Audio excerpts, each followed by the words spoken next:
Hi again. In this video, you'll learn how to plot data on two categorical variables so that you can look for relationships between them. In the Week 3 introductory video, we talked about relationships in terms of a variable of primary interest, called an outcome variable, and variables that might help us predict the outcome. These we call predictor variables. Using the N. Haynes 2009 to 2012 data, we'll investigate how age group and gender predict educational achievement levels.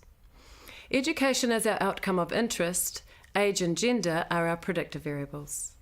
First, using gender as a predictor, we want to see how the distribution of educational attainment differs between females and males. Here we have two separate plots for education, one for females and one for males. If there was no difference between the female and male distributions, we'd say there was no relationship between education and gender. The two graphs here are very similar but slightly different.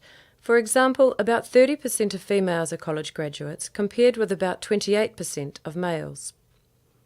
It looks as though the two right-hand bars for females are higher than those for males, females slightly more likely to have college education, while the left-hand bars are slightly shorter, proportionately more males in the lower levels of educational attainment.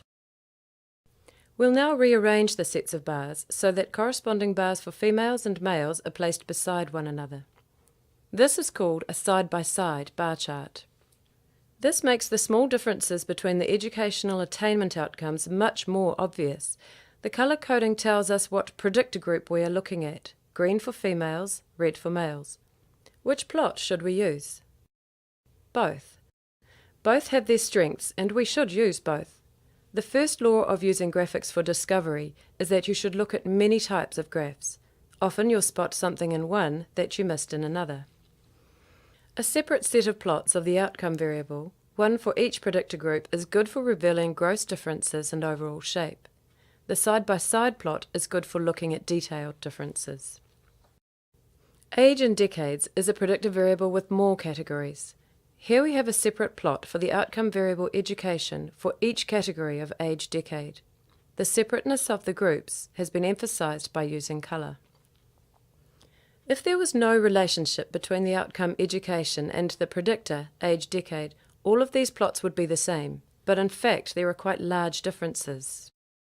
These freehand curves emphasize how the plots differ in shape. The shapes of the education distributions for the youngest and the oldest group are very different from the shapes for any of the other age groups. The main difference is the substantially lower percentages of college graduates. We'll think about possible explanations later. Now we'll use side-by-side bars to highlight the differences. Higher bars correspond to larger percentages and lower bars to lower percentages.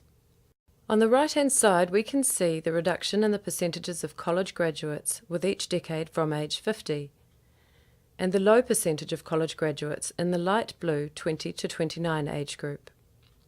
The red 70-plus group generally has less education, shown by lower than usual bars for college graduate and by higher than usual bars in all of the lower three categories of education.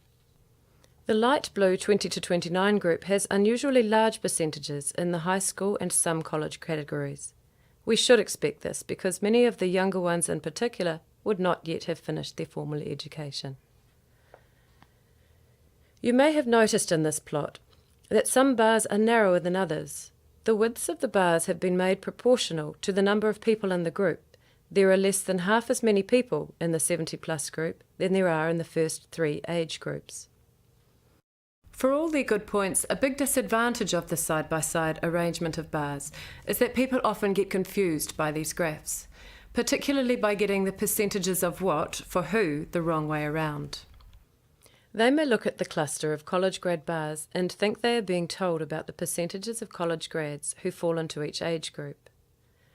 But they do not. These percentages do not add to 100%. We have to think, what is the outcome variable? These percentages add to 100%. And for what groups are we comparing those outcomes? The percentages that add to 100% are those for bars with the same colour. They tell us about the outcome variable results for people in that colour group. Within Zeit graphs, the outcome variable is in the default graph title. If we see distribution of education, we know the graph is telling us about educational outcomes.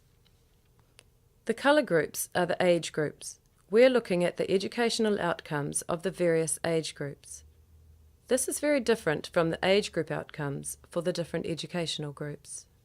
To keep your bearings, it is best to look at both separate and side-by-side plots, and bear in mind that the side-by-side plot is just a rearrangement of the separate plots bars. In summary, our main tools for investigating the relationship between two categorical variables is separate bar charts of the outcome variable for each predictor group and side-by-side bar charts.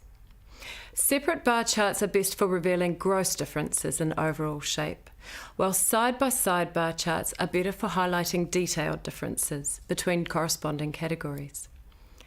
Finally, I'll leave you with these questions to remind you of the ideas we've just covered.